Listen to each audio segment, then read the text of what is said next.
is a Cosmic Octave original podcast.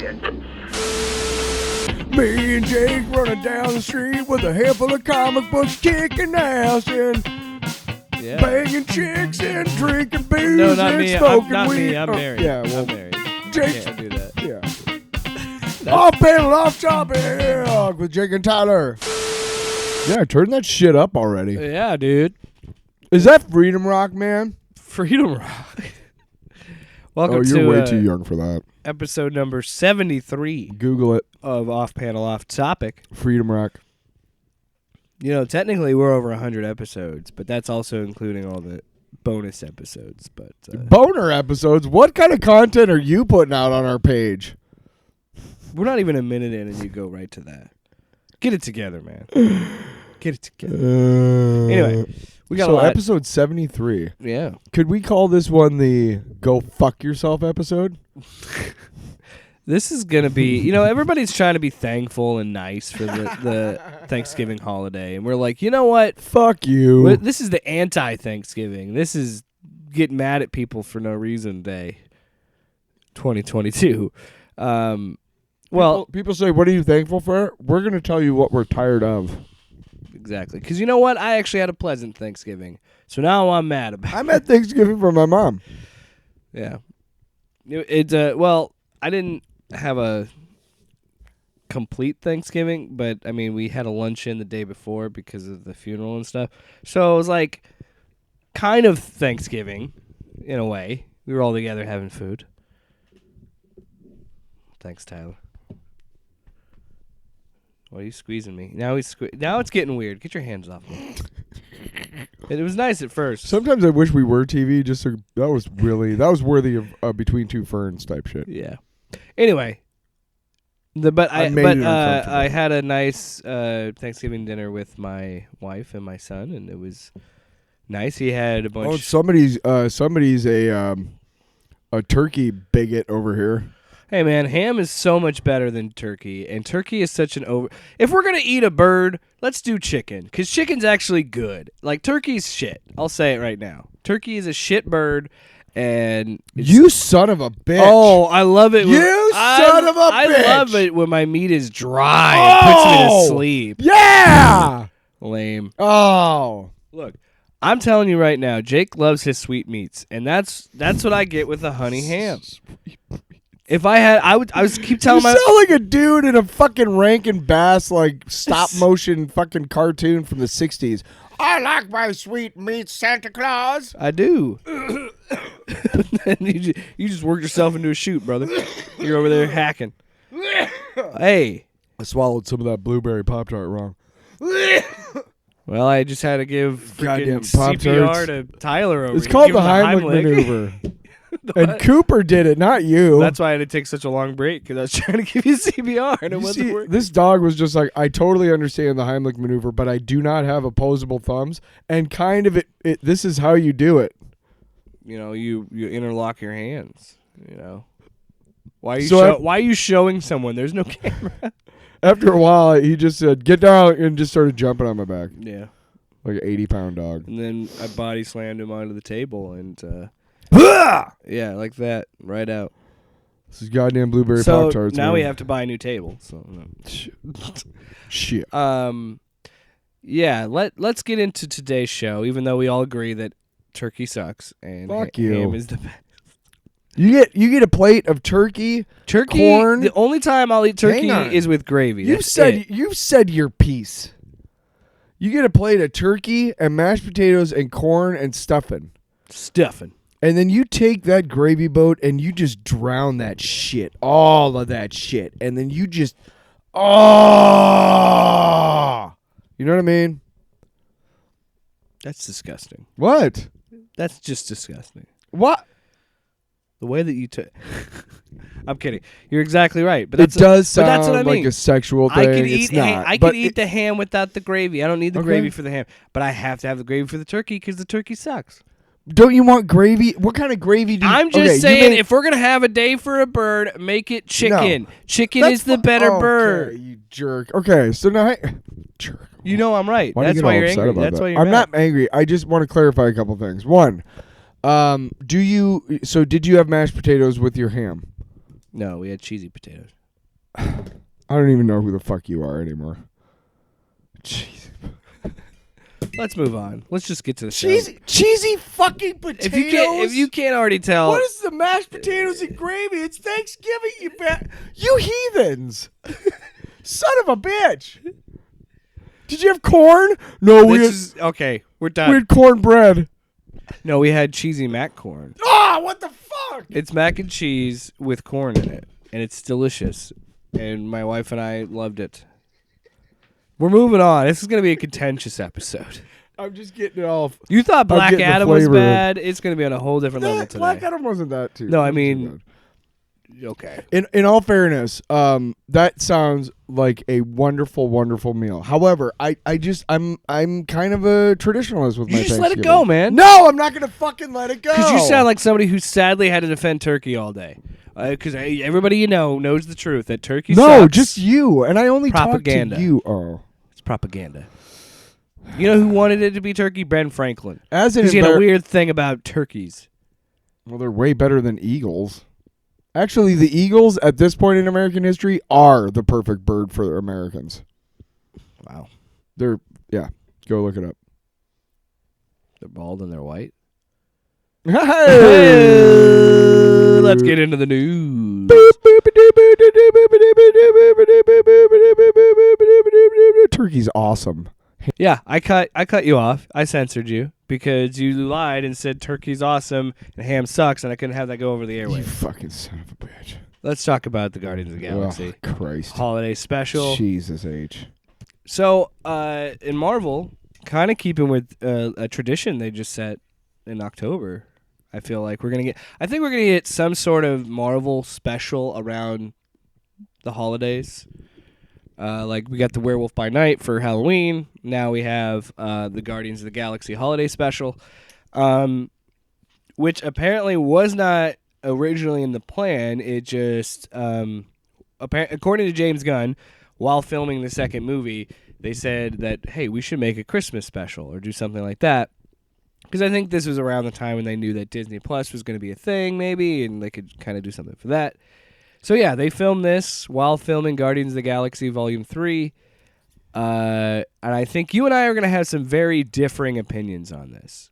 So, before we get into that, I just want to ask, what were your expectations coming into this before you watched it? Okay, my expectations, James Gunn has blown me away every time. I expected to be blown away. I know it was just a Christmas special, holiday special, whatever. But then I heard Kevin Bacon was involved, and I'm like, oh, this is going to be amazing. Not so much. Okay. I had probably unfairly high expectations. And that's... To be fair to James Gunn and this special, I have to admit that my expectations were probably too high. Okay, I was just going to say that because my expectations were nothing.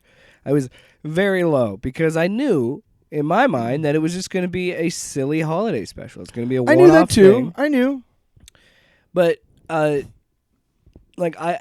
also think that the problem that you're running into is what we've talked about so many times with Marvel projects is you're trying to figure out, okay, what's the implications for Guardians of the Galaxy 3? What does this mean for that? Where are we at with that? Instead of just like, oh, this is just a silly holiday special. Like, it's canon, but it's not really important. Like, you could totally skip this. This has no bearing on anything.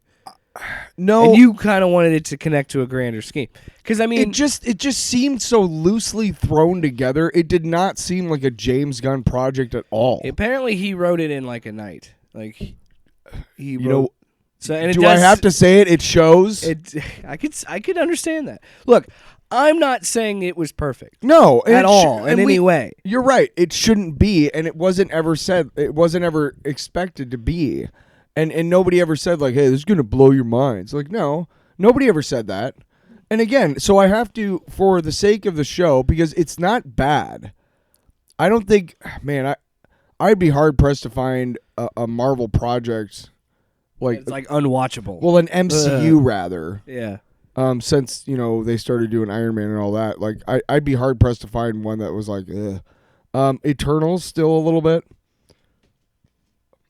I am one of those dumb people who's like, Easter eggs, Easter eggs, Easter eggs, Easter eggs. Well, I am. Look, I want to be clear.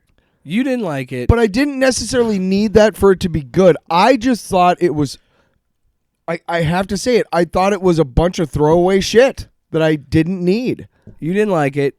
I didn't hate it, but I didn't hate it. I know. No. You're going to talk to me like you did in the car because you were very upset.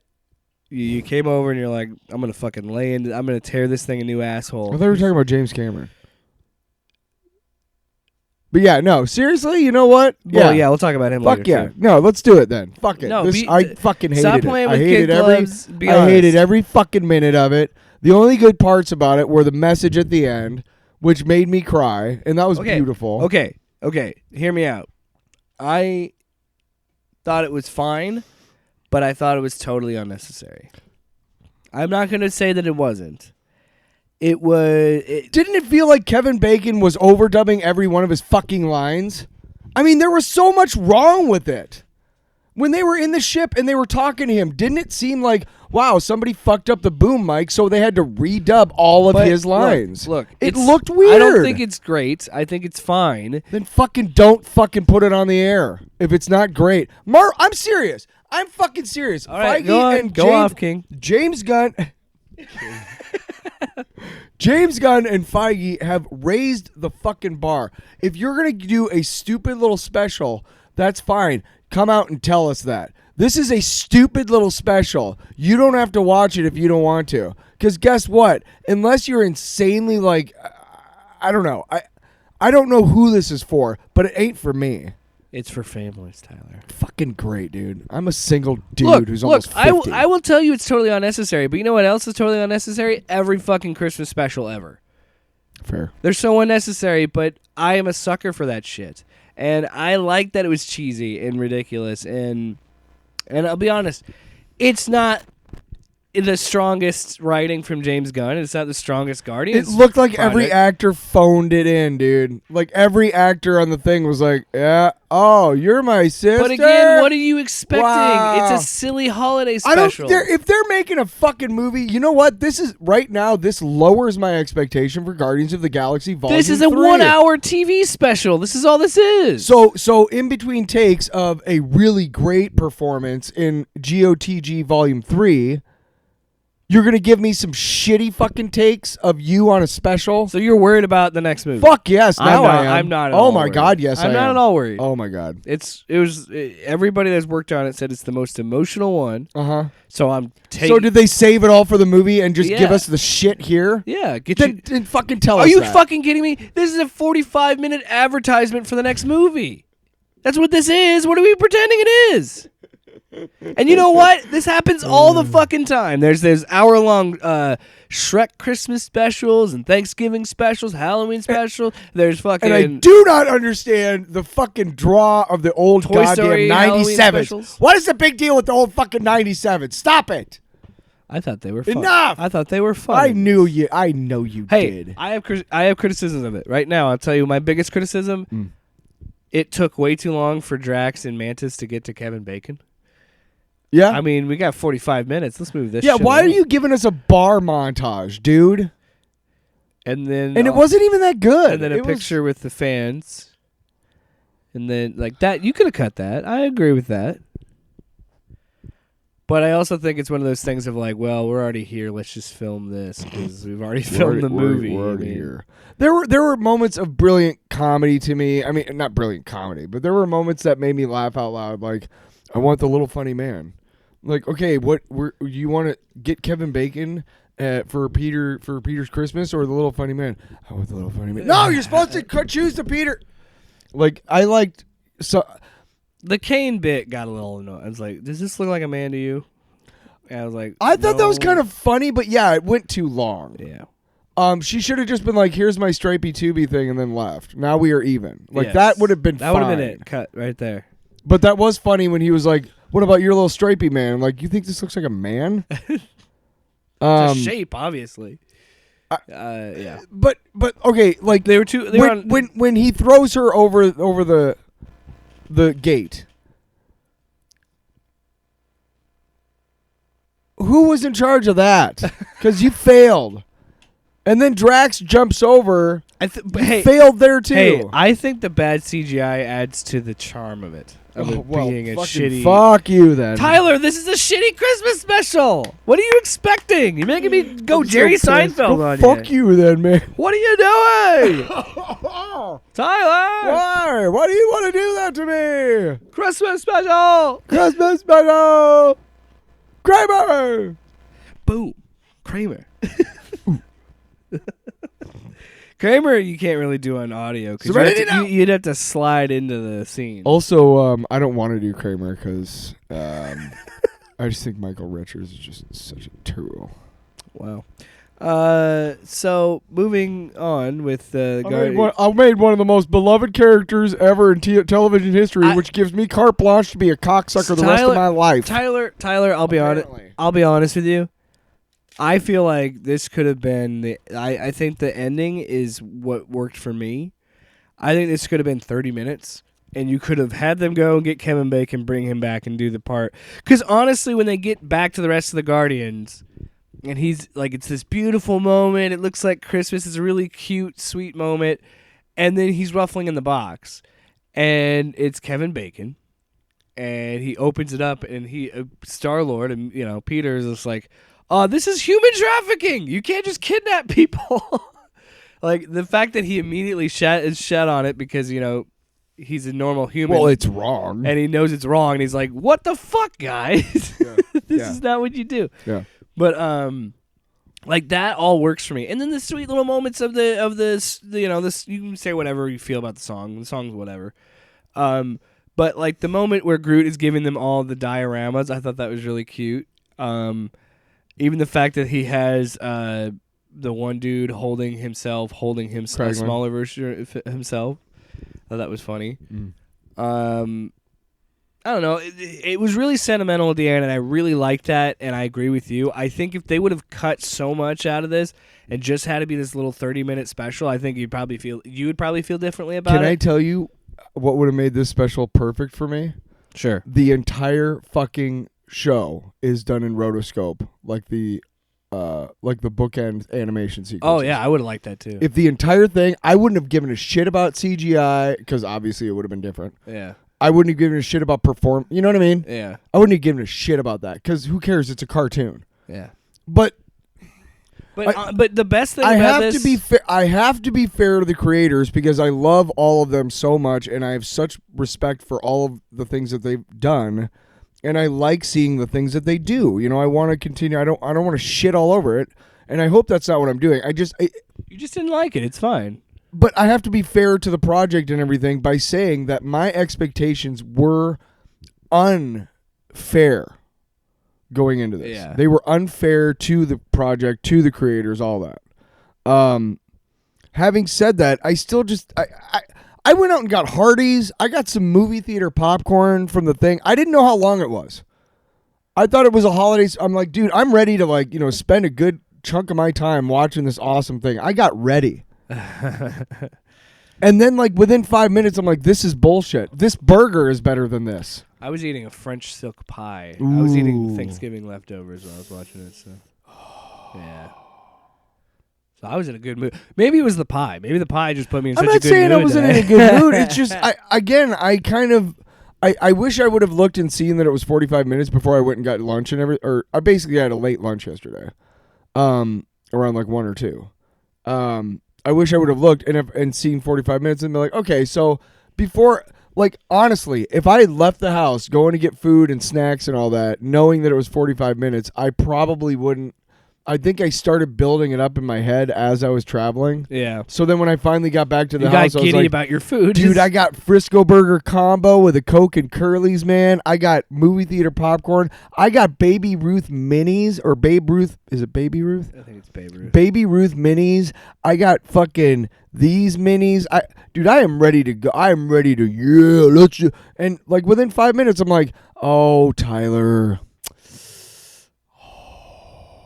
You built this way up, and you shouldn't have. Because because of that, because of your way building it up, you're not going to be able to enjoy what is arguably a pretty cool little fun thing that James Gunn has given us. I like that it's clearly in the spirit of the Star Wars Christmas special, and just like that idea of like it is canon, but it's also you can skip it and it's fine. But and I truly understand where you're coming from. Where I think that I really don't want to say that I hate it because like I feel bad. if you don't like it, you don't like it. I really man. didn't. That's I'm sorry. fine. I'm sorry. No, what I'm saying is Feige, I'm sorry. I understand where you're coming from in a sense that I thought there were times I thought segments were running a little long. And I'll be honest, I wasn't vibing with it for a while either. The ending is what I liked. The ending is what brought it home for Made me but, cry. But is that enough to say that I really enjoyed it? No, I just thought it was meh. It was whatever. It wasn't any. It didn't blow me away. It didn't disappoint me. It just kind of put me in a like, oh yeah, because again, expectations. I had this expectation of it's a these special presentations. I like them because they're these like one-off things, and they can be whatever they want to be. And we got something really cool and a throwback to horror like monster movies with Werewolf by Night. Mm-hmm. And then we have this silly, ridiculous Christmas special with Guardians of the Galaxy. I think that's kind of cool. But I could see being disappointed by it because there was something like there's some humor that just didn't land for me. There's some scenes that didn't work for me. I could have, again, had them get to Kevin Bacon and bring him to the situation faster because I think while I like Mantis and Drax, their dynamic kind of ran thin on me real fast after they got to Earth because I'm like, we're doing 2 fucking montages now? We're doing the selfie montage, then we're doing the bar montage. Yeah, and that was the part where I was like, okay, let's move along here. If we look at it through the lens of what it's supposed to be, which I don't know. I don't know about you, but I think I remember hearing one instance of shit. So there was like almost no swearing in it. Yeah, I guess actors aren't pieces of shit. That was really funny. I really liked how they all leaned into that, like, you know, like, oh, he's an actor. We hate you, you know. Yeah. That was great. Yeah, that's funny. And there were good parts, but I think if we look at it as what it's supposed to be, which is literally like, this is something that I can sit down with my kids and watch and not worry about them thinking like, eat your Thanksgiving leftovers, or, you know, like, hey, what does that mean, Dad, or whatever. Yeah. You know, this is fun. It's MCU. It's whatever. If you look at it through the lens of that, it's probably pretty good. But I didn't, and that's kind of on me. But see, this is how people with constructive thinking skills react to entertainment that they didn't like. I mean, they don't go, they should all be hung up and dibby. Honestly, though, if anybody watches it and says that's not for me, that's totally fine. Fair. That's a fair thing. And I hope that you listened to this and understood like whatever your expectations are going into it. If you haven't seen it yet, maybe temper them the way that we didn't. Yeah. Because I should have. If I had gone into it going, this is nothing, it would have been a lot better for me. Silly Christmas special. I literally went into it going, well, we're going to learn the origin of Celestials or some shit. So this is going to be a combative episode. Fuck you. See? Because now we're going to be talking about Quentin Tarantino. Uh-oh. Yeah. Everybody's like, whoa, you haven't really touched Tarantino on this pod. How are you going to talk about him? I'm going to tell you something right now. I watched the clip of what he was talking about. What got headway, made news in our circles, in the comic book pop culture circle. He had some comments about the Marvel movies and the Marvelization of Hollywood. And honestly, it's a 4-minute clip of this whole podcast that he did with Tom Segura. 2 birds, 1 cave, or 2 bears, 1 cave. 2 birds, 2 bears, 1 cave. Anyway, and honestly, Quentin Tarantino is very nice about it. He even says, I think I have it in one of the clips.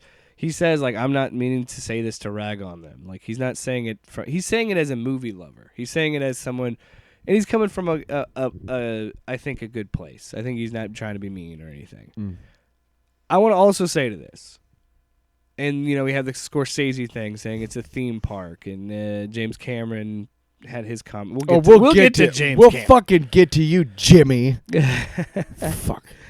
I just got to say, and you probably have the same feeling I did. I tweeted about it. I said, I don't really care what they think about this because while I think they're excellent filmmakers and obviously they're auteurs and whatever the accolades, we had a whatever talk about that. Yeah, last whatever flowers you want to give them, fine. But like, it doesn't change my opinion of a movie. Just like Rotten Tomatoes doesn't do shit for my opinion of a movie.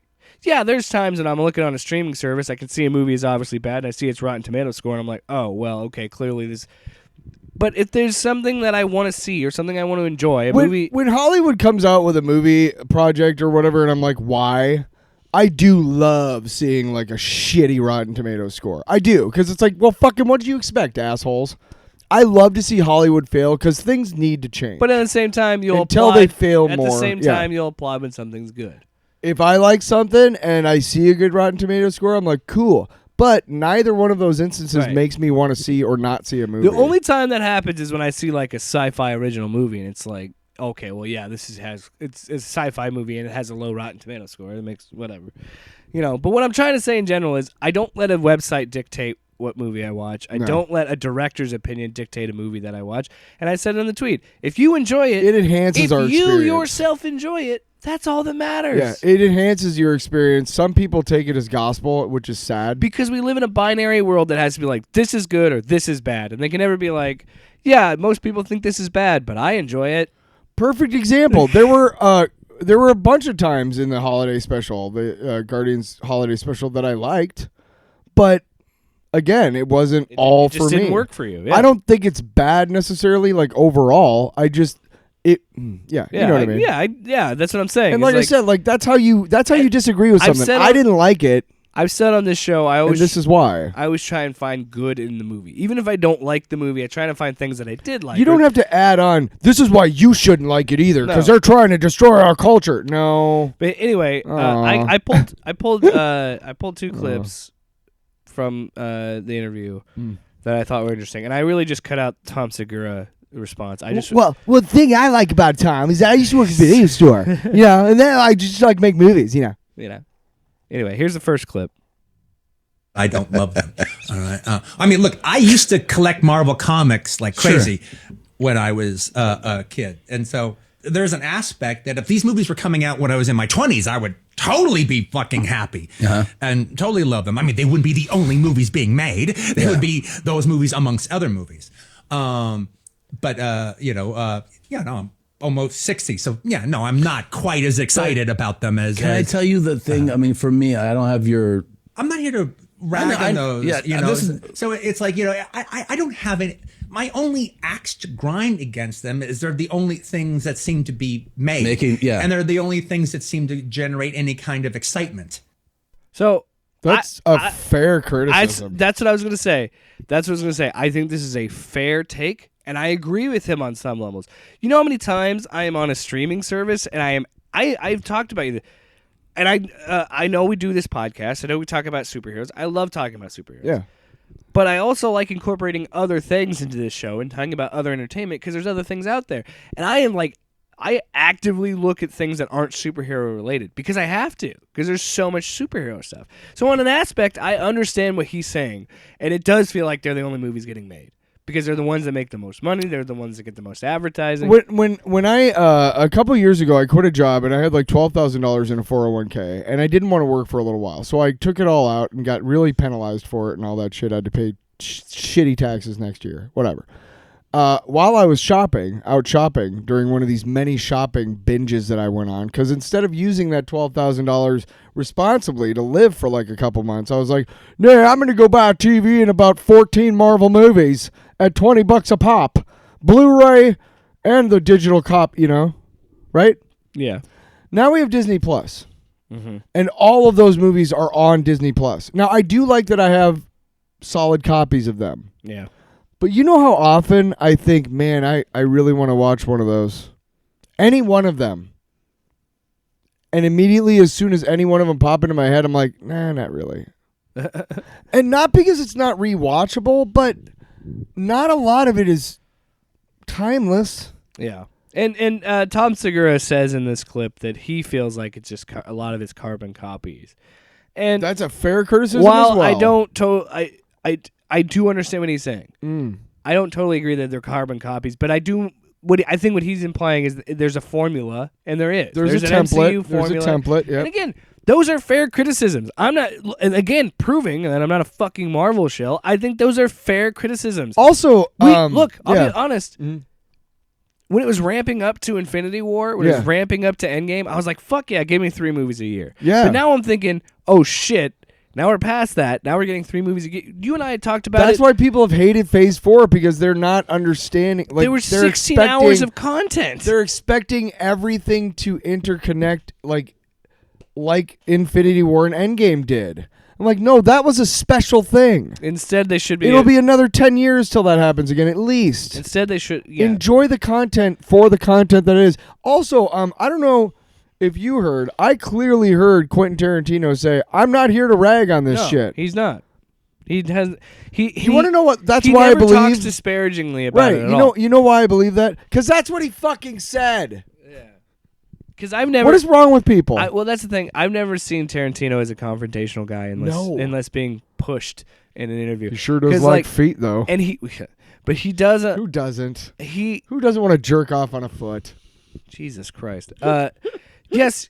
Do I think he has a bit of a confidence about him and attitude about him? And I think he does. I think that comes with that level. He's of earned success. it a bit. Yeah. He makes really good, fucking solid fucking movies, dude. Even in I told you I wasn't a huge fan of Inglourious Bastards, right. but I still think it's a good movie. Fucking wrong with you. Jesus. I told you about Hateful Eight. I thought it was way too long, but I still enjoyed that movie. Django Unchained is agree, fucking rad. We agree on Hateful Eight, but we are divided. There's on Pulp Inglourious Fiction, Bastards. Reservoir Dogs. Inglourious Bastards was like the best of his movies, almost. You know what? I don't talk about enough.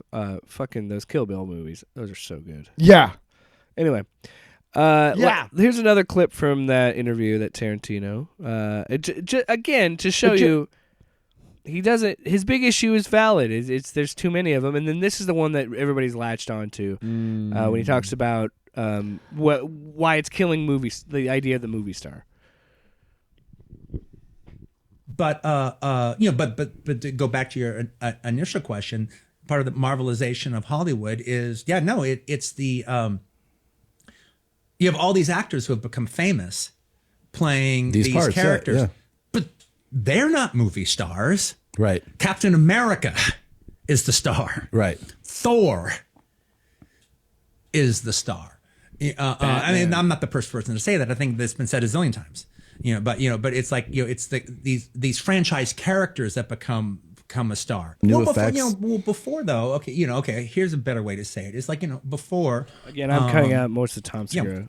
Even 2005, 2009, or something like that. If an actor stars in a movie that does as good as the Marvel movies do, well, that guy's a new star. Sure, they're an absolute star, and that means that people dig him or her. Yeah, and they like them and they want to see them and stuff. And then they, Sandra Bullock is in Speed. Right. All right. And everyone thought she was amazing in it. All right. She was charming as hell. Everyone fell in love with her. And so, even she does a couple of mediocre movies after that, The Net and something else. Okay. Well, people went to see it because they were like excited by Sandra Bullock. They want to see her in something else. And she's good in those movies. Yeah. But that's not the case now. Yeah. Yeah, I mean, Arnold Schwarzenegger, Sylvester Stallone, people went to see those movies. Have you guys seen any of the movies that the unestablished actors of the MCU have done other than the MCU movies and how successful they were? Yeah, shut up. It's a fair criticism. I don't. Well, I said he was talking about Marvel, but I said Batman, because think about how many different actors have played Batman. Right, but that's a little different because Batman was played by established actors at the time that they played Batman. Nobody went into Batman in the modern times as a nobody. Nobody did. Keaton wasn't somebody. It was still the same. Kilmer, Clooney, all somebodies. I see what you're saying. Anthony Mackie was in stuff before this, but he blew up when he did this. And what I'm saying is Robert Downey Jr. was probably the big established star. Maybe Johansson and maybe Ruffalo were all kind of, and of course Samuel L. Jackson. That's what I mean. RDJ Jackson is probably Teflon. But RDJ hasn't done anything outside of the MCU, and the couple things he's done have flopped miserably. Yeah. They really have. And you can make that argument for any of them. You could say for Chris Evans. You could say that for anybody. Chris Hemsworth. What if they when they tried to lead a not Marvel movie or whatever? They'd go to Netflix. Marvel, Men in Black International, perfect example. That was a I don't Hemsworth know. film. See, the problem with the Chris Evans thing, I feel like he had an impact on me seeing Knives Out. Now that's an ensemble cast. I appreciate, but I wanted to see him in it. I appreciate that he is more of an ensemble actor. I think he's best in those roles. And he's a great Captain America. Snowpiercer, the Iceman. But what Tyler, you were talking about, Knives Out. He's fucking Scott Pilgrim versus what? My point is that What? I'm agreeing with you. I'm saying even in Captain Fuck. America's own movie, he has a team in his first movie. He's fighting S.H.I.E.L.D., but he's also got Black Widow with him in his second movie, and then Falcon joins him. So, like, you're Civil right. Wars and Avengers movies. Winter Soldier is all a the team, Avengers movies. Winter Soldier is a team-up movie with Black Widow and Falcon. And they introduced Falcon. Yeah. But, no, I was totally agreeing with you. But this is also what I love about this whole... So what we agree on, and completely, is that all of his criticisms are completely valid. Completely valid and fair. not offensive and not attacking. So what happened? So... Bunch of shitheads got involved, Some huh? shitheads use it to attack people. But I keep want to go... But I still want to talk about Oh, this. yeah, that's fine. Just our takes on this Sure. for a minute, too. And I think anybody that has watched the MCU movies or anybody that watches this can agree, and I think that's a valid criticism. I'm not... You and I both have been keep saying that. It's fair and a valid criticism, and I think this is how we should talk about It's not going to make me not see them. This is how you talk about something that you don't like or something that you don't necessarily watch or care about. Mm-hmm. You know how many times that I see things that show up for movies or things and I'm like, that could probably apply to this podcast, but I'm like, I don't care. I don't really want to talk about it. We talked about Scorsese a little bit, and to be really brutally honest, Scorsese is one of those kind of a-holes who just kind of came out and just He's not wrong, though.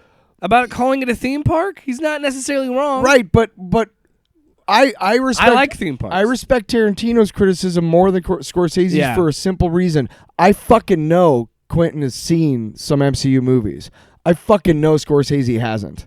Yeah. I know he refuses to, so he doesn't... You don't get to criticize something if you haven't experienced it for yourself. And Quentin Tarantino has clearly watched some of these movies. Well, and Tarantino himself in the clip was talking about how much he used to read comics and everything. And I believe that because he's a guy that... I still read comics. Maybe that's why I'm single. I think he's single too, to be honest. So there you go. Yeah, okay, let's compare me to Quentin Tarantino as far as like how likely we are to get a partner in our lives, to meet somebody. You're the one making that statement, not me. You know, just shut up. But I do want to talk about this Jesus. too, because this will lead us into the Grift Report. No. Simu Liu, the star of Shang-Chi, took a little bit of offense to Tarantino's comments. Right. So he had this to say: if the only gatekeepers to movie stardom came from Tarantino and Scorsese, I would never had the opportunity to lead a $400 million plus movie. First criticism on that. Simu Liu, you know that Tarantino frequently hires black actors and has black leads and has had diverse casts in the past. Now, come on. That criticism of Tarantino and Scorsese, I don't necessarily agree with that. That's fair with Scorsese a little bit, not very, but you could make the argument. Tarantino made thin. fucking Jackie Brown. Are you kidding me? I said Scorsese. No, I know. You're going the same route I am. But Tarantino, I don't think you can really make any sort of argument like that. I know what he's trying to do. Yes. So But- this tweet continues. Again. I am in awe of their filmmaking genius. They are transcendent auteurs, but they don't get to point their nose at me or anyone. Well, that's where you go. Calling them auteurs. They just eat that shit up, Simu. He had another tweet attached to it, said, no movie studio is or ever will be perfect, but I'm proud to work with one that has made sustained efforts to improve diversity on screen by creating heroes that empower and inspire people of all communities everywhere. I love the, quotes, golden age, too, but it was white as hell. Okay. he's not wrong saying that movies traditionally have been very white, but I don't understand. Tarantino, where's this coming from? Well, yeah, because I don't think anybody could take. Sure, if you're Chris Evans or if you're someone that stars in these movies, maybe you might take offense. But if you truly listen to what he said, he was simply saying the character is bigger than the actor. That's all he was saying. Yeah, hey, and I just don't agree with this take. And I got to be honest, while I don't doubt that there is a segment of the U.S. population that would go and see a movie if the top name on the bill was Simu Liu, I don't doubt it, right? I don't know that I'm a big enough fan that I would. I wouldn't. I think he should have some leading parts. You know what I mean? I think he should get the opportunity to lead movies. But that doesn't mean that I'm. I wouldn't call him a movie star. No, I wouldn't either. I'm not trying to be a dick. I'm just trying to say, what I'm saying. You can't say this when your one role was Shang-Chi, which means you were a part of the biggest, strongest movie franchise he's in fucking history. Really good at. But I haven't seen him in anything else. And no, it's a good movie. But I haven't looked. I know he's been in a lot of other shit. Hey, it's a fine movie. I like that movie. I really do too. And I was really blown away by it when I saw it. And he was really good. But dude, you've got to think about what is being said here. Tarantino is not saying anything rude or mean and I understand where you're coming from in the sense of like, I don't even know how if you're coming from a sense of like, well, you're talking about people like Paul Newman and Robert Redford who are white guys. That's a fair criticism. But if you're talking about people like Samuel L. Jackson or Denzel Washington, your argument is invalid now. Because your whole thing was they're white, movie stars. Well, I'm talking about, movie stars who are the. I just there don't have agree been with non-white movie stars, is what I'm trying to say. But you're not one of them yet. Yeah. And notice I said yet. Yeah. Also, anything that I say probably shouldn't make a difference to you, Simu, because I'm just. I'm just saying that this. I agree with you, but I don't. I want to use. Yeah, I don't know that it was necessary. I want to use this as an example of how we are different than the grifters. Fuck you. In a sense of, I have criticism. I have valid criticism of Simu Liu here. I think this is a wrong take. I see where he's coming from in terms of diversity and representation. It's not and offensive, his take. No, but I just think that what Tarantino said was so diplomatic and non-offensive. And I think to take some sort of offense to that, I think Simu read an article instead of listening to the actual saw interview. A headline, didn't read it, didn't listen to the interview. And we all fucking do it. Yeah. We all fucking do it. Let's get into the Grift Report.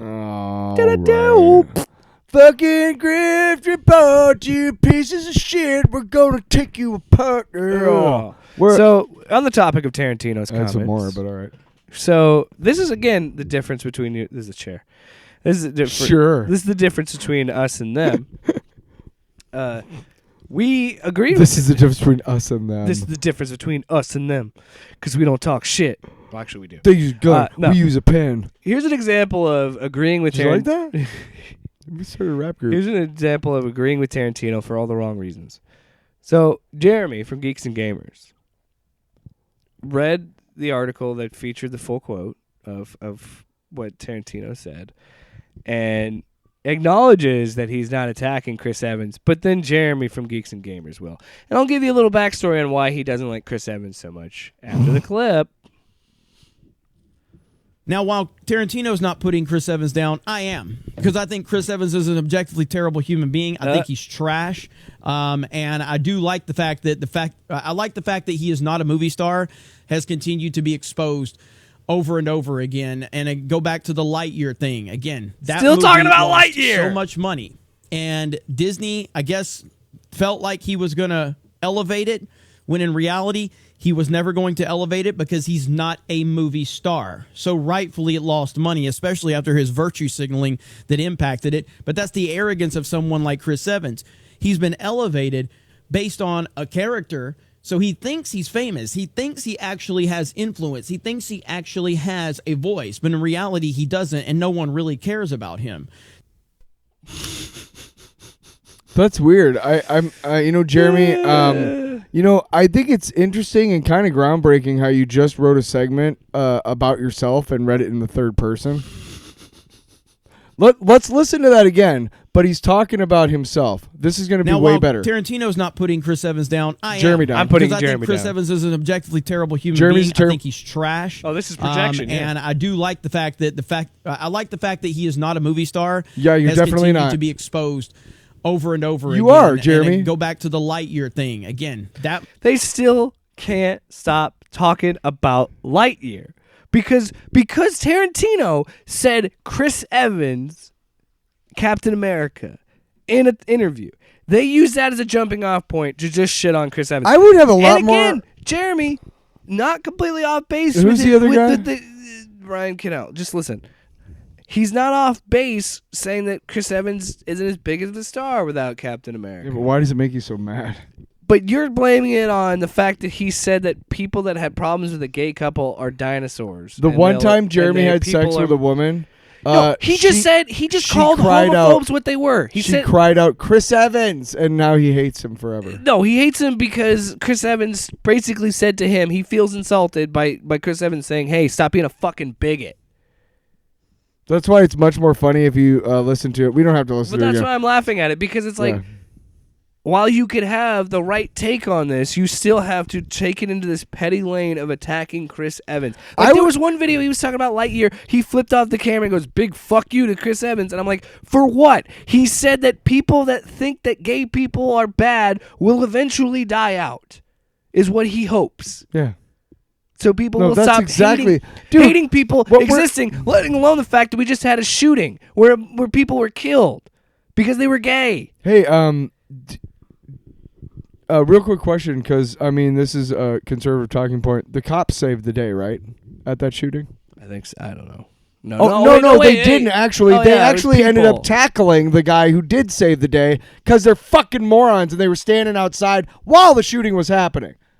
So, bet you Jeremy has a Back to Blue sticker. Anyway, But Chris Evans is the one who has the repulsive politics. dude, I would have much more respect for Jeremy and Ryan Cannell if they just got on the air every day and were like, "We're white supremacists, deal with it." And that's it. That's all they did. Because you know what? You can make your news or whatever, but it's all rooted in fucking hate and fucking fascism and fuck you guys. Hey, Tyler. Yeah, we're not even halfway through. Yeah. Now here's Ryan. So save some. we talked about the Simu Save a little for next time, dude. We talked about the Simu tweets. Of course, Ryan Cannell has his take on it. Now, I want to talk about Ryan Cannell's relationship with Simu Liu because Simu Liu trolled him and Nerdrotic and Geeks and Gamers when that movie broke records and made all this money. So much so that this guy had video after video after video, much like what they're doing with Wakanda Forever. What? Of trying to justify how Shang-Chi's numbers are bullshit and they aren't going to it's not really making money and it won't make money, blah, blah, blah, blah, blah. And it's like, so he clearly has history with hating Simu Liu. So he read Simu Liu's tweets, and here's Ryan Cannell's take. Is such a racially divisive piece of shit. That's what he only cares about skin color. He only cares about heritage. That's what it's all about. Rejection! For Simu Liu. He tried to pretend like this is the only Asian movie that had ever been made. Right? Shang-Chi and the Legend of the Ten Cock Rings that literally nobody cares about now. Like nobody knows who you are, Simu Liu. People call you Shang-Chi because that's how they identify you. That's the most relevant thing you've ever done or ever will do. What Quentin Tarantino said is 1000% right. And of course, the golden age was too white. It was so white. It was white as hell. Because once again, white is not right for so many people at Marvel and at Disney right now. And yeah, how's that diversity going for you? Phase 4, complete fucking disaster, just like your movie was, Simu Liu. But look at this such stuff. an angry little man. He's such an angry little man. I would love to play a video game with him and see how quickly he fucking just throws the controller down and walks away. Doesn't he seem like that type of guy who wouldn't even, like, as soon as he stopped, like, beating you? Tyler. Great example. Ryan's just talking about himself. Yeah. is such a racially divisive piece of shit. Yeah. That's what he only cares about skin color. He only cares about heritage. That's what There it's it all about is. for Simu Liu. He tried to pretend Ryan it's the Canal. only Ryan Asian movie that had ever been made. You said right? that. Shang-Chi and the Legend of the Ten Cock Rings that literally nobody cares about now. great joke, like by the nobody way. knows who you are. Simu Nobody Liu. knows who People you call are, Ryan Shang-Chi Canal. because that's how they identify you. That's the most relevant thing you've ever done or ever will Yeah. do. We can't really say that while we're talking about him, though. No, Ryan Cannell's the racist Batman guy. That's what I call him. You I know, don't call him Ryan you know Cannell. what Ryan doesn't get nearly enough credit for is that fucking hilarious take on Shang-Chi, and it's Shang, you fuck, and you know that. 10 cock rings, bro. Dude, did you fucking write that, Ryan? Nobody's giving him credit for making the best porn parody name. No one has ever thought of that one. Dude, I never even considered that those could go around your cock. The Legend of the Ten Rings. Yeah, but I feel like you'd have to get a boner the whole time to use it. You know, you can't wave a I flaccid. had a set of cock You rings. can't I had wave set a of cock flaccid rings. dick around. I had a set of cock rings. Yeah. Yeah. You put you put the big one around your balls, like at the base, and then you put the other. Oh, see, I never know. I thought it was always on the base. I didn't know you. No, Put you. I didn't Well, know it you put depends on on the which balls. ones you get. Mine was like this leather piece, and then it had like 4 rings hanging down from it, and so like the big one goes around your balls, and then the other 3 go around, and the third one, the final one's supposed to go right underneath the helmet. Moving on. But no, you That don't. might be the shortest You script do report not. we've ever done. You do not need a hard-on to wear them. No, I picked those two clips. Recommended though. I picked those two clips specifically because I think, again, it's a great example of learning the wrong thing from that clip. Because while you and I viewed it as, that is understandable, it has kind of cannibalized Hollywood. Yeah, there's a lot of this content, and I understand how people could not identify Anthony Mackie. When you look at Anthony, every time I see a new movie, I'm like, oh, Falcon's in that movie. It's a joke. Because it's like, that's all I've seen him do is and like, I know Anthony Mackie's been in other stuff, and Anthony Mackie, the reason I keep bringing him up is because there's an example of him saying that you don't go to the movie to see Anthony Mackie, you're going to see Falcon. So he was saying what Tarantino's been saying, and Tarantino in that interview says, I'm not the first person to say this. I'll bet you Chris Evans would say the same thing. Yeah. But they decided to take that narrative in a direction of, this is how I'm going to lash out at Chris Evans for Lightyear again. I don't know and then I'm going to how- lash out at Simu Liu because I hate him. I don't know how you just get so mad at Chris Evans. Like, I don't know if you know about this, but like, he fucking hates that he got named the sexiest man alive. He just got named People's. He fucking hates it, dude. He's like, God damn it, because that's the kind of guy he is. You know what I mean? Like, how many guys do you know who'd be like, yeah, woo? Ryan Cannell and Jeremy would be 2 of them, right? Yeah. They'd be carrying a Pocky. They'd They'd be carrying a copy rolled up in their back pocket whenever they went. And wherever they went, every girl they saw, hey, you have to have sex with me. You know, don't you think they would try to do that? They would for try sure. to like use like the copy of them being the sexiest man alive. You're never gonna be, by the way. But they would try and use that to be like, well, this is government mandated. This is federally. The sexiest man alive is a real government position. You know what I mean? Yeah.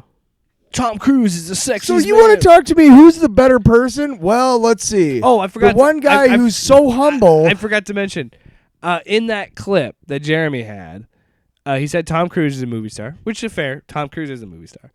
But he's like, I don't think Chris Hemsworth is a movie star. Chris Pratt's a movie star.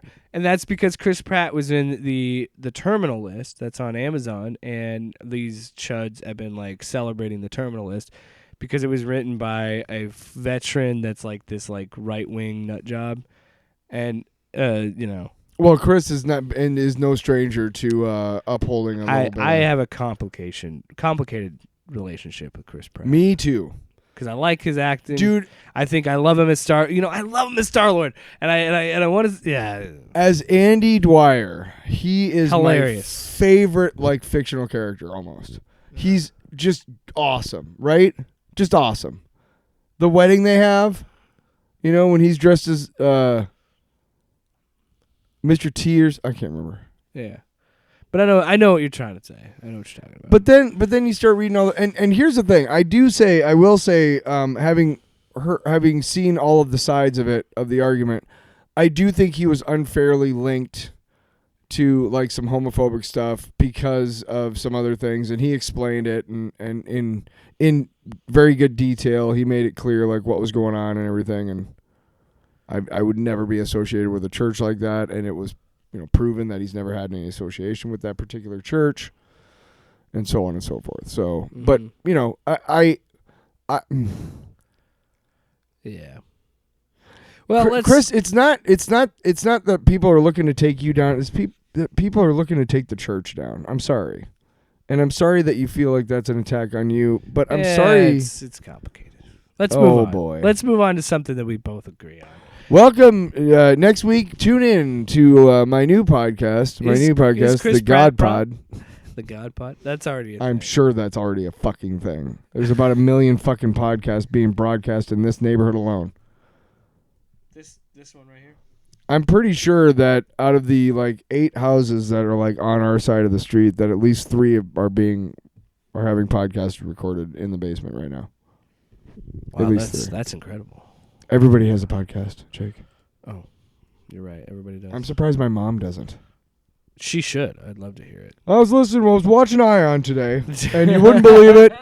You wouldn't believe it. So let's move on. SVU marathon. So we go from one auteur in his comments to another auteur in his comment. I say that as a joke. Do you mean auteur? Wipe out. That was like I the turkeyed cock you, dude. rings. It's Thanksgiving. I turkeyed you. Oh yeah. I already did. They didn't see it because this is an audio podcast.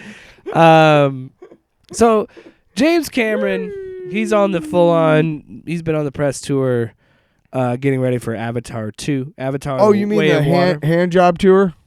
Yeah. I'm James Cameron. Here's my dick. Go ahead and just start stroking it. He did a big press. He did a big. There's a big piece for. Yeah, I'll bet you it's a big piece. GQ. Oh, I'll bet you it's a G. So he explains. First of all, let's just go with this. You and I are not at all excited for Avatar: The Way of Water, and we've said on this podcast we're not excited. It's beautiful. Am I going to watch it when it comes to Disney Plus? Sure, but I'm not going to see it in a theater. It's beautiful garbage. And I don't want to be a hypocrite. All right. I'm just not interested in this movie because I didn't think the first one was as good as everybody thought it was. I don't even know what fuck happened in the first one. I watched it. I don't remember. Have you seen Kevin Costner's Dances with Wolves? Uh-huh. Then you've seen Avatar. What? It's just blue people. Get out of here. Yeah, it's just Get aliens. out of town. First of all, the planet's Pandora, a very unoriginal name, and the material they want is unobtainium. I can't even say it. It's so dumb. Unobtainium. Timmy. And look, this is what's frustrating. James Cameron, Terminator 2. If you do a TikTok Aliens. of this, will you please put a picture of Timmy when I do Timmy? Timmy! Aliens. Okay. Fucking True Lies. I don't know. I haven't seen The Abyss, but people like The Abyss. You know, all these great movies. And then you skip down to 2009 and we look at Avatar, which I think is a fine movie. But it's not is this groundbreak. You know what gets me really hot is hair. Titanic. Did I say Titanic? Titanic. Yeah, fuck Titanic. No, but here's the another thing. Beautiful garbage. Avatar made so much money because it got hyped. What hyped up Avatar was its technology. This is the first time we had seen on a major motion picture. That's it. Characters that were fully performance captured with mocap and the face scans. We never seen anything like that. And for 2009, it looks great. That's it. But we now exist in a world where we had 2 movies with Thanos, and Thanos was the best looking purple fucking alien I've ever seen. do owe it to Avatar and all the groundbreaking paved the way for that. Yes, that James Cameron did to be allowed us to have those types of movies with Hulk and all those other things. But when you take that away, and yeah, it made $1 billion. It made the most money you can. In 2009, and then they put it back in theaters to try and beat that number again because Endgame beat it. Cocksuckers. Whatever. Disney has all of it. James Cameron couldn't sleep. Disney has all of it. Because Jimmy Cam. But I think that was a big reason to it making all that money. It was an event. People had to go see it. And it had to experience this thing. I saw it in theaters. I wasn't super impressed by it. I was just like, oh, okay. Well, it was a fun movie. Because nothing happens. The mechs look generic.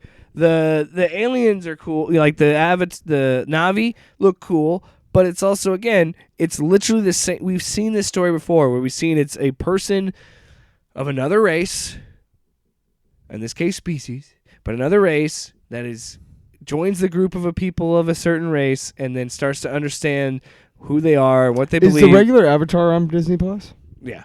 Well, I might have to watch it when I get home just to refresh. But for me, it really is. But nothing happens. But nothing. He falls in love with Zoe Saldana's character, of course, obviously. They fuck with hair up their butts. I'm going to get my hair real hard and put it up. The point is, James Cameron himself is not killing the hype for this movie. But he is definitely making it so I'm like, yeah, I'll wait for Disney Plus. Because I don't want to put money down to this. Because now, most of the time we want to do it, I have to see if you want to watch it. I don't understand, why are we revisiting this? From what I understand, it's how long after the first one? This is... And they're, everybody, This is 13 years since the first movie. And the humans are coming back again. I don't know. Well, I don't even know what happened in the first one. I watched it, and I don't remember, because there was nothing there. It's all style, no substance. But, Tyler... Nothing. They were fucking with hair, man. That's yeah. Also, apparently they can fuck their animals, too, because that's how they... They ride them, yeah. Yeah, they ride them all right. Oh! So here's some quotes for all the more and I don't want to be a hypocrite. When I watched, but James Cameron's a dick. Jimmy Cam. He's got a guy that's reached a certain level of success. So he started smelling his own shit, and he thinks it smells good. I don't want to be a hypocrite. I want to watch Way of Water when it comes to Disney Plus, and give my opinion on it when I actually watch Avatar today. I will have nothing going on. I will have an open mind. I'm not going to hate it just because I don't like James Cameron. But here's one of the quotes.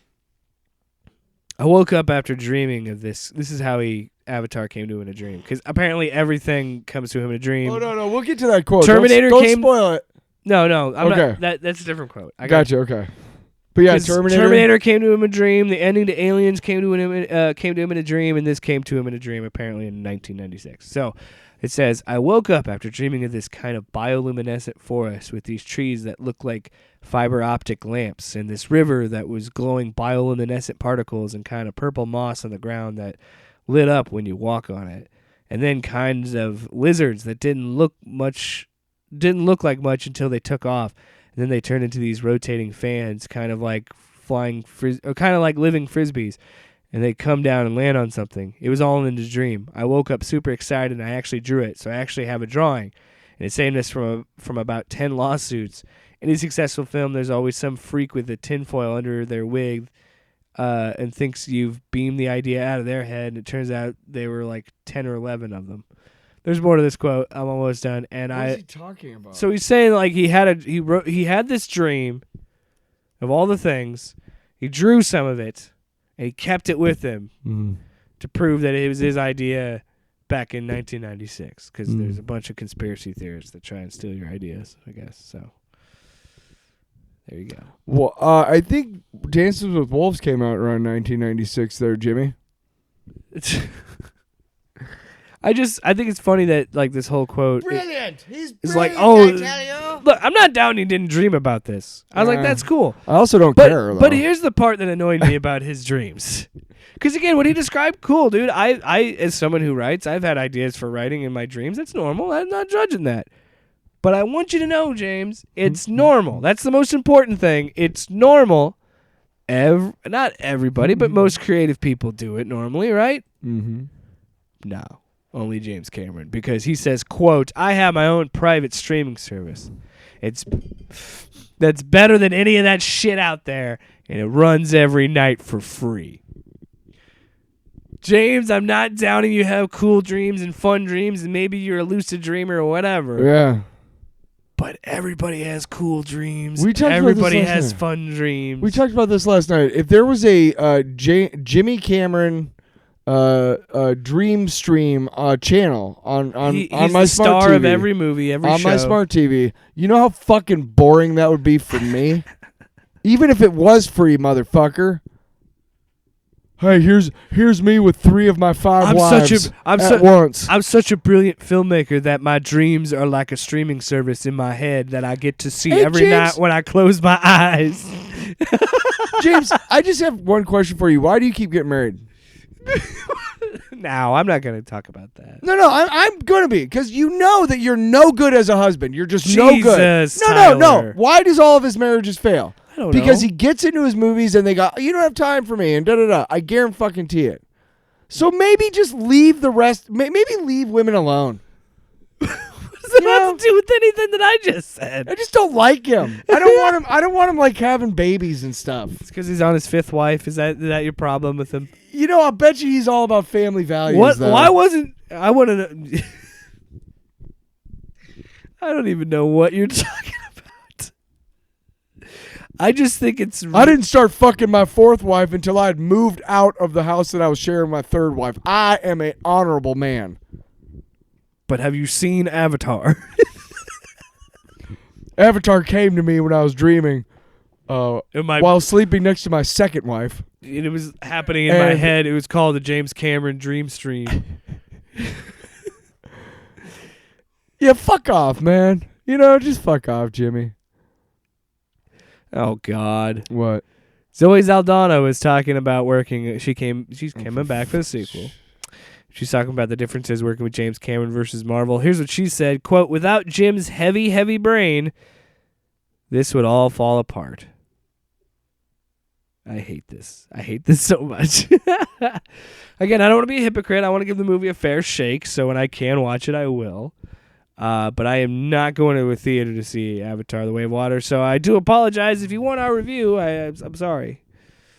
I don't want to give this man any of my money. For no reason about how many marriages he's had. Yeah, that was uncalled for. Was it? Was it uncalled for, Jake? Yeah, Tell me why it was uncalled for. You want to turn it down a notch? Why was it uncalled for? Tell me. Because I don't think you need to bring in the man's personal life.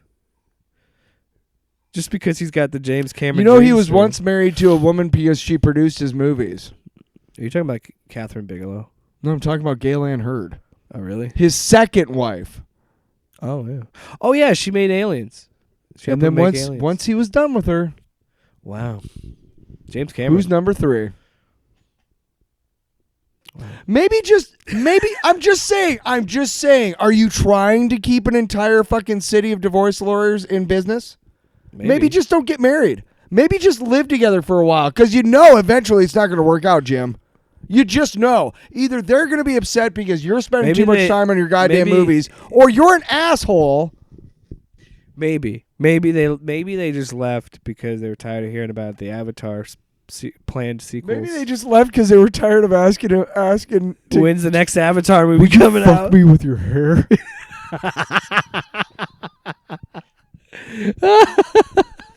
Just take your ponytail and jerk me out. Oh my God! Good Lord! I fucking hate James. I hate these motherfuckers who are like, "Oh, I'm fucking family man. I don't know how to say marriage. I don't know how to say. Let's just move in together for a bit. No, I got to get a fucking ring and I got to do even though I know it's not going to work out because I'm a piece of shit. No, but please get married more, James. You fucking idiot. Get married more, James. You fucking idiot. Ooh.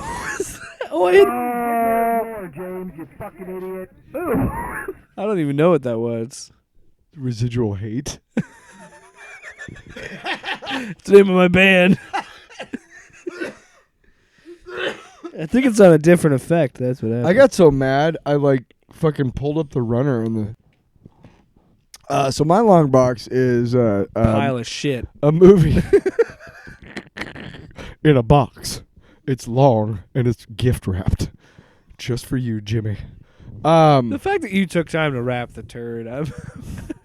Oh, what's this? It looks like flowers for my new movie, Avatar: Way of Water. What's that smell?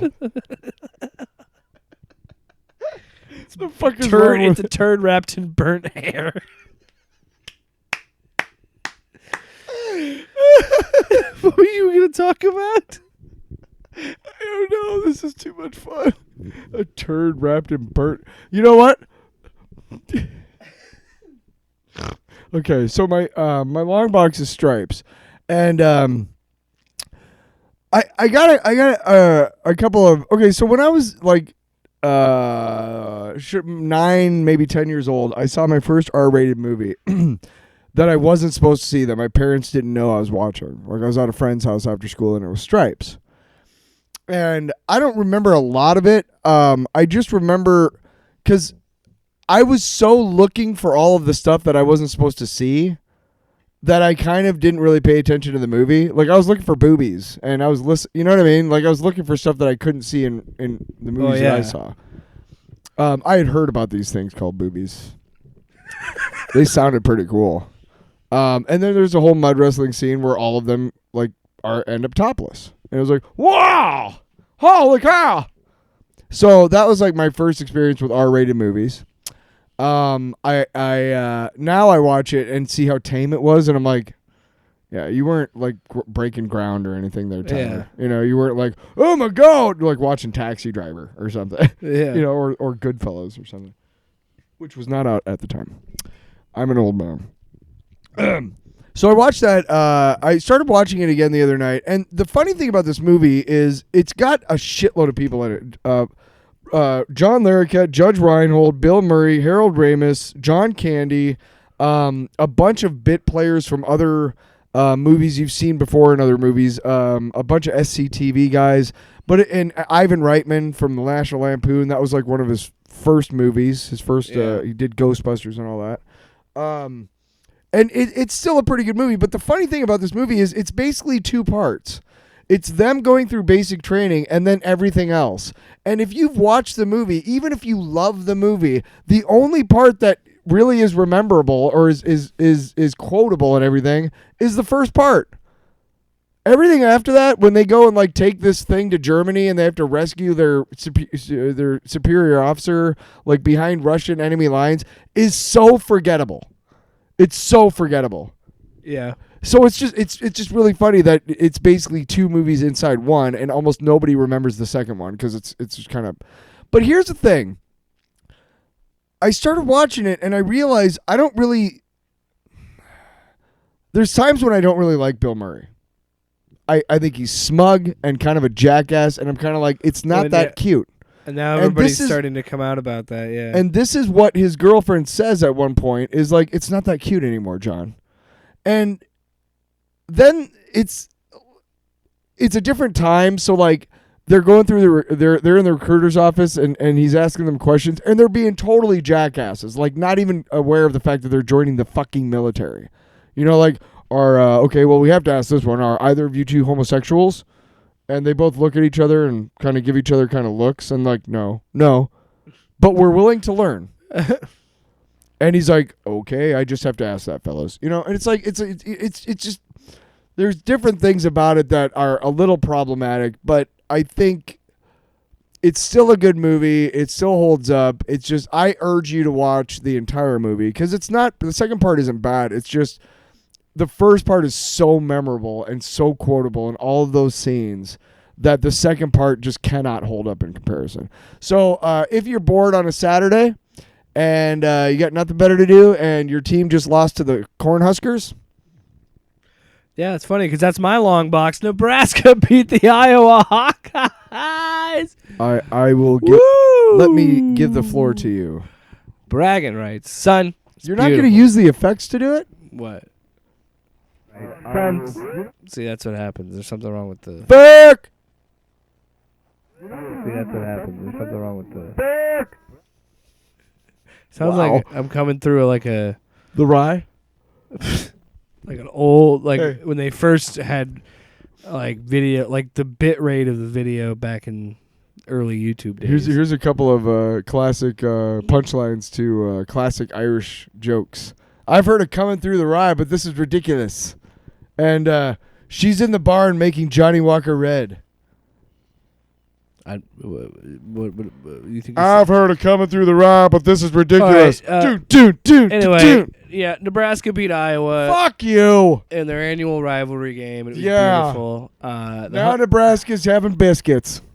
Nebraska went 4-8 on the year, which makes it even more funny to me because it's one of the worst Husker teams we've had, and they still beat the Hawkeyes. It's not like the Hawkeyes are gonna do anything this year anyway, so no big deal. Oh if they yeah, lost. classic Hawkeye fan. When their team loses, they downplay the season. Just because you beat Even Iowa though doesn't they mean were you're any talking good. shit. Yeah, we're not good. That's what's funny about it. That's what's so damn funny. Tyler, It's not like a trip to Indianapolis Tyler, was what on the line or happened? anything, huh? Tyler, what happened? Our team sucks. Tyler, what happened? So here's something you gotta. Here's something you kind of gotta know is that Jake grew up in Nebraska, and I grew up in Iowa City. Wow, dox me, dude. I doxed myself way harder than I just did you. Nebraska's a big state. Not really. I literally. Not really. There's about 3 I grew up towns in in a Nebraska. whole. You grew up in Iowa. We hate each other. No, I grew up in Iowa City. You grew up. There's. Man, I lived in Lincoln for a period of time. Okay, that's where Nebraska is. The school, university. You're right. So he and I both grew up, and I got away from Iowa for a long, long time. And where I was, I moved to Denver and then Ohio, and then I came back to Des This Moines. is supposed to be my segment. Sorry. I'm just saying, like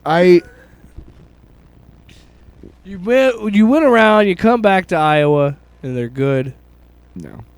No, They're they're not good. good. No, you know what? You know what? You're right. I'm sorry. As an Iowa fan, I should shut the fuck up and go for it, my man. Have at it. 7 long years we have waited. 7 long years to beat Iowa again. 7 years. That's all I gotta say. That's it? Come on. We got a new coach, and guess what? I not gonna be already any good put the either? sugar in. I already mixed it all up. I'm ready to drink the Kool-Aid, baby. I'm back. We're gonna have the greatest offseason ever. In 2023, Nebraska. Can we make the Nebraska will climb Can to the we Big make- Ten West title, Can we make the even though it annual won't exist. I don't care what happens with our jobs anymore. Can you and I make a promise from now until I die? Because you know I'm going first. Yeah, the way you treat your body. Can we make a promise that every year on Black Friday that you and I take the day off and we watch the Iowa-Nebraska game together? And then what? I just think it'd be fun. No, it wouldn't. Because I'm a very loud man. So am I. I get very upset. Do you think I really... dude, on Sunday... It's not, you know what? Whatever, dude. What can you be mad about? The Vikings won on Thanksgiving. So I was talking about Sunday. My brother and his wife, and it was my brother's birthday. And they were coming over to Mom's, and I'm just like, man, I don't want anybody. I went to the station to watch the game because I was like, I don't need anybody around while I'm watching the Vikings because I'm such a turd. Anyway, the Hawkeyes lost. Possibly lost a chance. Let me stop stepping all over your moment. Possibly lost a chance to be in the Big Ten title game, which is even funnier. And let's go get our asses beat by Ohio State. say what you will, but Mickey Joseph did the one thing that Scott Frost couldn't, and he beat Iowa. And that's what's so funny about this. You let Nebraska beat you. Before this game, 1-13 and one possession games in the last 2 years. As a Nebraska It's fan, 2 it's and kind of 13. telling that what you just said is that you let us beat you. Or we let you beat us. Like what you're saying is that you're not They capable fumbled the ball of 3 beating times us in Nebraska. unless we let you beat us. Is what you're saying. Yeah. Doesn't sound like a big enough fan to me. You don't even have. You lost. don't sound like you much lost of a your fan. trophy. You I don't lost know. your dignity, and you lost You lost your dignity. everything else. You lost your damn mind. You done played yourself. Yeah, man. Is that really your long box? Yeah. Huh. What, you think I had something else? I haven't been watching or reading much lately. I've been dealing with family. Got a fart. You say you got a fart? I've been thinking about the Huskers beating the Hawkeyes. Said, hey, who lost? Iowa Hawkeyes lost that ass. I said, hey, who fumbled the bag? Yeah. Iowa Hawkeyes fumbled the Is that bag. funny? Hey, at least my team was never called the Bug Eaters. Fuck you. Then beat that beaver up. Wow. Oh my lord. Off panel, off topic with Jake and Tyler.